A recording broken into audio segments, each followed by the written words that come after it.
Children, today we'll start with a new chapter, that is breathing and exchange of gases. This is chapter 17 of your NCERT plus 1. External respiration. External respiration is gas exchange between blood capillaries and lung alveoli. Internal respiration is gas exchange between blood capillaries and tissue cells. Then what is breathing? Breathing is just inhalation of fresh air and exhalation of foul air. It is known as breathing. So breathing is also known as ventilation.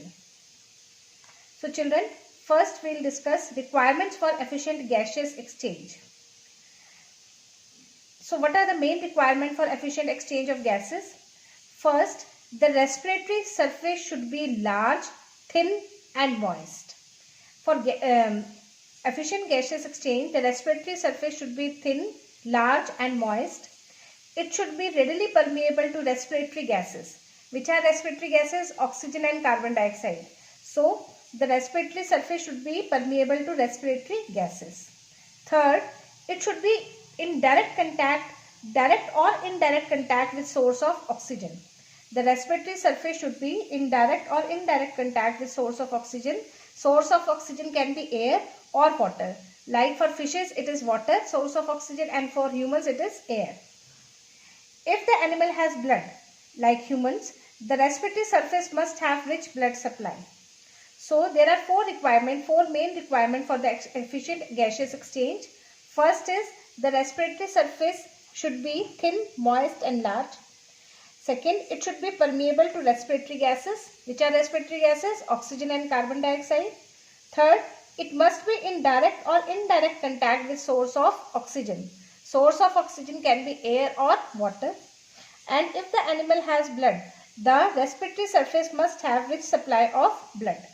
So these are the main requirements of the respiratory surface. Now we will discuss respiratory organs. Different type of respiratory organs are present in different type of organisms, in different phylums. First is porifera and coelenterata. Porifera means sponges, coelenterata example Hydra. In porifera and coelenterata, general cell surface or body surface acts as a respiratory organ. So general body surface or general cell surface acts as a respiratory organ. In platyhelminthes, that is flatworms, and nematyhelminthes, that is roundworms, there is anaerobic respiration, means they do not require oxygen. They do not exchange gases. In annelids like earthworm, it is cutaneous respiration, that is through skin. And you all know that skin of earthworm is very thin. It is moist and it is richly supplied by blood vessels. Next comes the arthropoda. In arthropoda, different types of respiratory organs are present. For example, surface cells help in respiration in case of prawn. Tracheal system is present in cockroach. We will discuss this trachea system in detail in chapter 7, that is structural organization. Book lungs. Book lungs are present in spider, that is arachnida, and book gills are present in limulus, that is king crab. So these are different type of respiratory organs present in arthropods. Next, brachial respiration. Brachial respiration, that is through gills. It occurs in fishes. See children, I have written two words. One is brachial and another is branchial. So brachial is blood supply to gills and branchial blood supply to forelimbs. Next is mollusca. In mollusca, surface gills or ctenidial gills help in respiration. In echinodermata, dermal populae, example starfish, genital bursae in brittle star, peristomial gills in sea urchin, and cloacal tree in sea cucumber.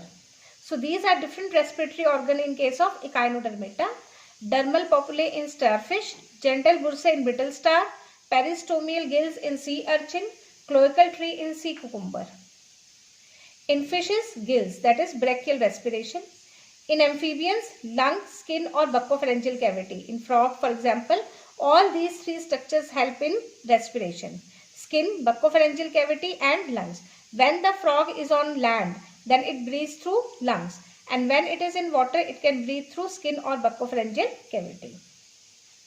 in reptiles, aves, that is birds, and mammals. In all these three phylums, the respiratory organ is lungs. Reptile, aves, in all these three classes, reptiles, aves, and mammals, the respiratory organ is lungs. And the respiration through lungs is known as pulmonary respiration. In annelids, for example, earthworm, hemoglobin is dissolved in plasma. In earthworm, RBC is absent. In humans, hemoglobin is present in RBC, whereas in earthworm, hemoglobin is dissolved in plasma itself. In earthworms, RBCs are absent.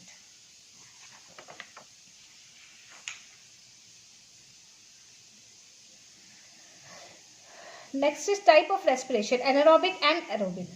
In anaerobic respiration, oxygen is not required, whereas in aerobic respiration, oxygen is necessary. In anaerobic respiration, carbon dioxide may or may not be released as a byproduct.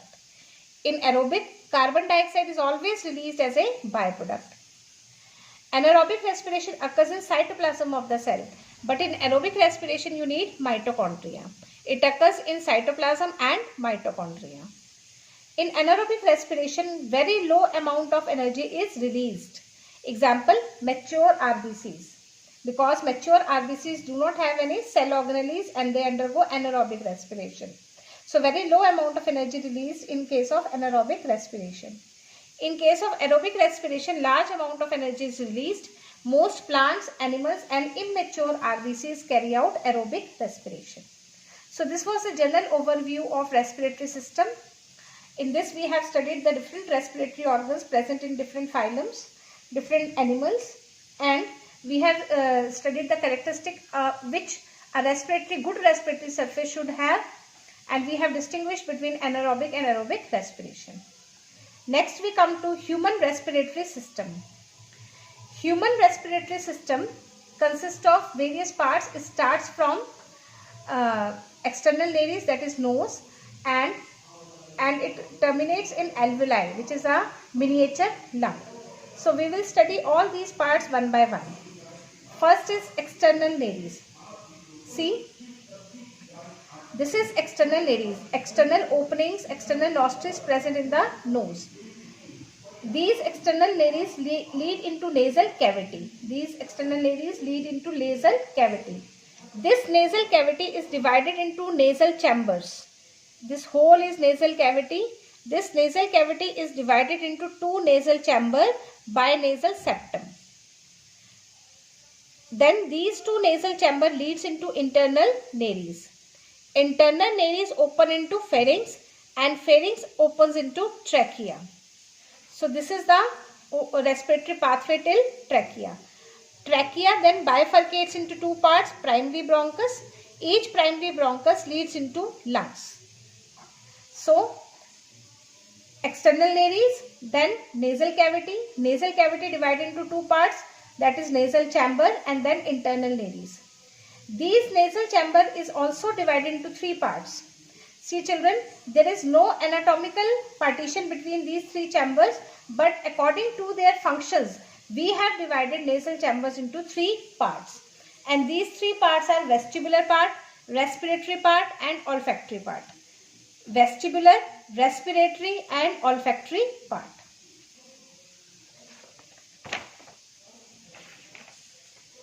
So first is external nares. External nares are also known as nostrils. A pair of external openings of nasal cavity are known as external nares. Second is nasal cavity. It is divided into two nasal chambers by a nasal septum made up of hyaline cartilage. So this nasal septum is made up of hyaline cartilage. Each nasal chamber is further divided into three parts. It is not divided anatomically, but we divide it physiologically according to its function. First is vestibular part, second is respiratory part, and third is olfactory part. Vestibular part is lined by hairs and it has lot of mucus glands. So it traps the dust particles. Hair help in trapping of the dust particle. Mucus also trap pathogens and dust particle. So it filters the air. It is outermost part which consists of hair and mucus to trap any pathogen or dust particle so helps to filter the air. This is the vestibular part of nasal cavity. Next is respiratory part. It again helps in filtering of air and causes air conditioning. See, this respiratory part is richly supplied by blood vessels, thin blood vessels called the capillaries, and these capillaries release heat and moisture which is added into the air. Air becomes moist and warm because the air which we inhale is dry and it will dry the whole lung surface. Therefore, to prevent this, the respiratory part has many blood capillaries which releases moisture plus heat, which makes the air warm and moist. So this is known as air conditioning. In each chamber there are present bony projections called terminals or conchae, which increase surface area and helps in air conditioning.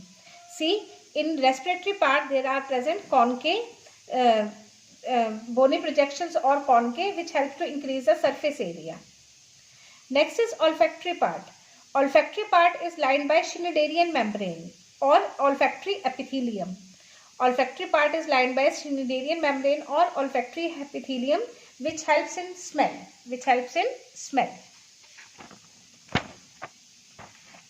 Next is internal nares. Internal nares are a pair of internal openings of nasal cavity. Next is pharynx. Pharynx is a common passage for food and air. Pharynx is also divided into three parts: nasopharynx, oropharynx and laryngopharynx. But this division is not anatomical. This division is purely physiological, that is on the basis of function. Internally, the pharynx is lined by ciliated epithelium. So pharynx is divided into three parts: naso, oro and laryngopharynx, and it is lined by ciliated epithelium. This nasopharynx is connected to middle ear. This nasopharynx is connected to middle ear by Eustachian tube. This helps in maintaining air pressure around the tympanum, that is eardrum, kaan ka parda. So this Eustachian tube helps in maintaining air pressure around the tympanum or eardrum. Epiglottis covers the glottis. What is the glottis? It is the opening of trachea. Opening of trachea is known as glottis, and it is covered by epiglottis, which is a leaf-like structure. So epiglottis covers the glottis to prevent the entry of food into the trachea.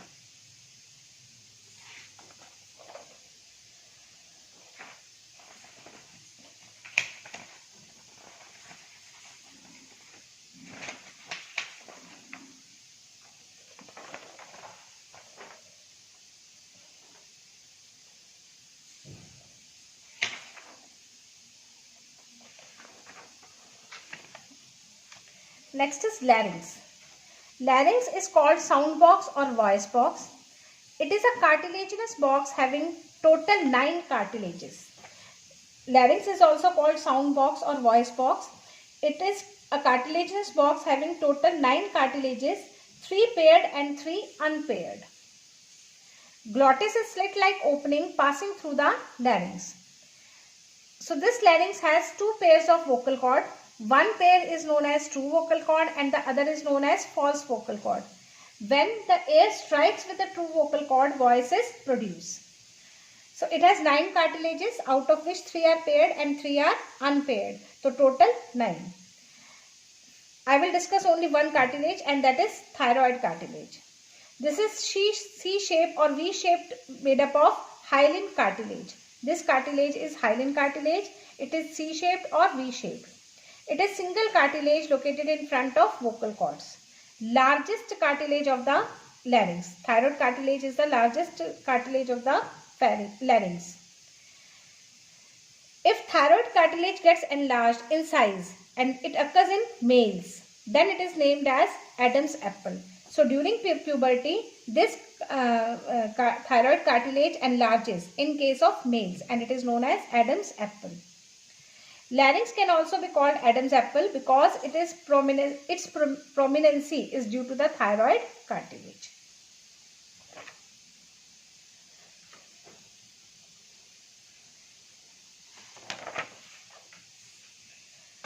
See, this is the additional point, syrinx. Syrinx is the sound producing organ found in birds. So in humans, sound producing organs are vocal cord, which are located in larynx, and in case of birds, the sound producing organs is syrinx. In female frog, vocal cords or vocal sacs are absent, but they are present in male frog. So the sound is produced or sound can be produced only by the male frog and not by the female frog. So till now we have discussed the respiratory passage from external nares till larynx. So first external nares, then nasal cavity, then internal nares, then pharynx, and pharynx leads into larynx. Larynx opens into trachea. It opens into trachea. The opening of trachea is known as glottis, and this glottis is protected by epiglottis. The opening of trachea is protected by epiglottis so that food particle does not enter the trachea. Trachea is also known as windpipe. It is 10 to 12 centimeter long. It is supported by about 16 to 18 C-shaped cartilaginous rings made up of hyaline cartilage. See children, this trachea is supported by C-shape, means which are incomplete from the behind. They are not completely closed, so that they can give space for inflation and compression of the trachea. And these C-shaped rings are made up of hyaline cartilage. These rings are incomplete dorsally, means if this is trachea, these rings are like this, incomplete from dorsal region. Incomplete from dorsal region. Trachea is internally lined by pseudostratified epithelium. So there are some long cells and other are short cells. Pseudostratified epithelium is, it is single layered epithelium and some cells are long and some are short. Therefore, it looks like that it has two layers, but it is single layered. The cells which are long have cilia on their surface. Long cells consist of cilia and short cells secrete mucus. Therefore, the trachea is lined by ciliated epithelium, so that if any dust particle enters into it, it can be pushed back to the throat. When mucus trap dust or pathogen, cilia push this mucus out in upward direction. Due to cigarette smoking, there is paralysis of this cilia present in trachea, resulting in smoker's cough condition. So due to cigarette smoking, alveoli wall also gets damaged, plus the cilia also gets paralyzed, resulting in smoker's cough condition. Euplasia is normal breathing, dysplasia is painful breathing, and aplasia is no breathing.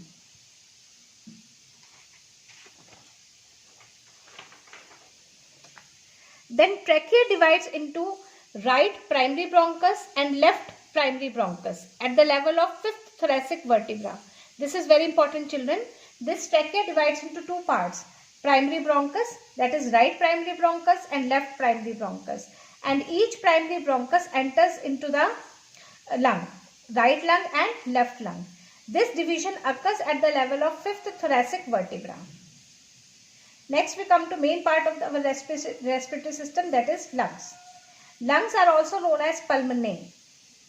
A pair of lungs located in the thoracic cavity in rib cage formed by. So our lungs are protected by rib cage. They lie in thoracic cavity. See children, one important thing I am going to tell you. This thoracic cavity is an airtight chamber. How it is airtight chamber? Dorsally it is protected by vertebral column. Ventrally sternum is present, and between vertebral column and sternum ribs are present. At the junction of thoracic and abdominal cavity, diaphragm is present. So it is closed from all the sides, therefore it is a closed cavity, airtight cavity. And in thoracic cavity lies the lungs. So when the pressure of air changes in thoracic cavity, the pressure of air changes proportionately in the lungs also. Therefore, police personnel or some army men wear bulletproof jacket so that thoracic cavity does not get punctured by the bullet. Because if it gets punctured, then the air pressure will become zero and breathing will also fail.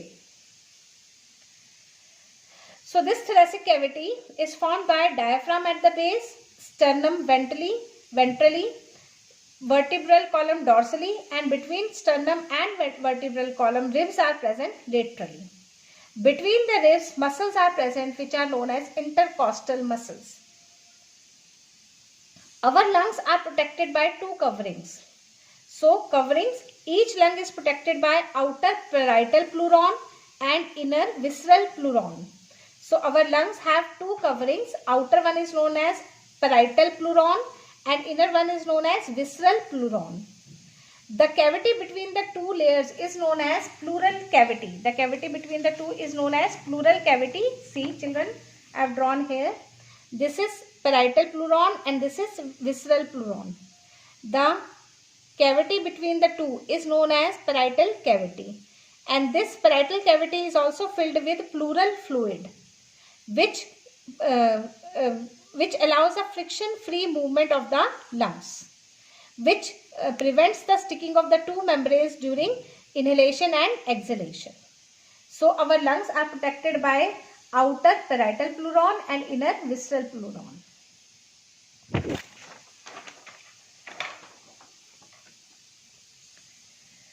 The space in between these layers gets filled with pleural fluid, which function as a shock absorber. If the amount of this pleural fluid increases, swelling of layers occur, and this condition is called pleurisy.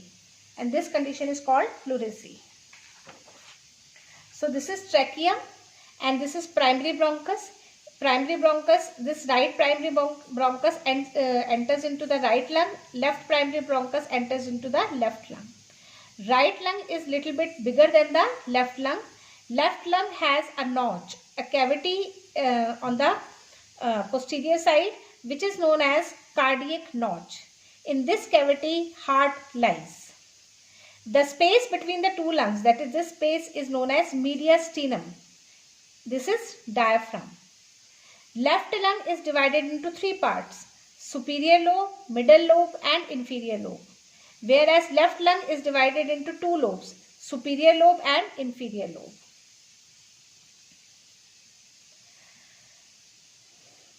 See, trachea divides into right and left primary bronchi, which enters through the hilum of right and left lung respectively. This is known as hilum, entry point. Right lung is larger and heavier than the left lung. Left lung is smaller, lighter but slightly longer than the right lung. Left lung is small but slightly longer. Right lung consists of two fissures, that is horizontal fissure and oblique fissure. This is horizontal fissure and oblique fissure. Horizontal fissure divides superior and inferior lobe, and oblique fissure divides middle lobe and inferior lobe, resulting in three lobes of right lung: right superior lobe, middle lobe and right inferior lobe. Left lung has only one oblique fissure, resulting in two lobes, that is left superior lobe and left inferior lobe. The space in between both the lungs is called mediastinum. Left lung has a small depression called cardiac notch, inside which is located the heart. So this is a trachea. It is lined by C-shaped, incomplete C-shaped cartilaginous ring. It divides into primary bronchi. Primary bronchi enters into the lung. Primary bronchi divides into secondary bronchi. Secondary bronchi divides into tertiary bronchi. Tertiary bronchi divides into terminal bronchiole, then respiratory bronchiole, then alveolar duct, and then into alveolar duct enters into the alveoli or alveolar sac. This is alveolar sac. So these alveolar sac increases the surface area of the lungs. This is the whole brachial tree. In each lung, primary bronchi branches into many secondary bronchi. Secondary branches into many tertiary bronchi. Tertiary into terminal bronchioles, then respiratory duct, then alveolar duct, then atria, then alveolar sac and alveoli. As we go down the brachial tree, branching keeps on increasing to increase the surface area, but the epithelium goes on thinning. As we go down the brachial tree, branching increases to increase the surface area, but the epithelium becomes thinner and thinner. The thinnest epithelium is lining of the alveoli, last part of the branch, where occurs the exchange of gases. So alveoli are also known as miniature lung. The remaining part of the brachial tree helps in conditioning of air. So exchange of gases only occurs at miniature lung. Rest of the part of the tree helps only in the conditioning of the air. There are 300 million alveoli in both the lungs. The wall of bronchi are supported by cartilaginous ring, but the walls of bronchiole are supported by a smooth muscle ring. The wall of the bronchi are supported by, that is tertiary bronchi, till tertiary bronchi wall are supported by incomplete cartilaginous rings, and later on the wall of bronchioles are supported by smooth muscle ring. But in your NCERT it is written the initial part of bronchioles are also supported by cartilaginous rings. So you have to learn this part. Alveoli, last part of the brachial tree, that is miniature lung. Internally, alveoli is lined by simple squamous epithelium. Internally,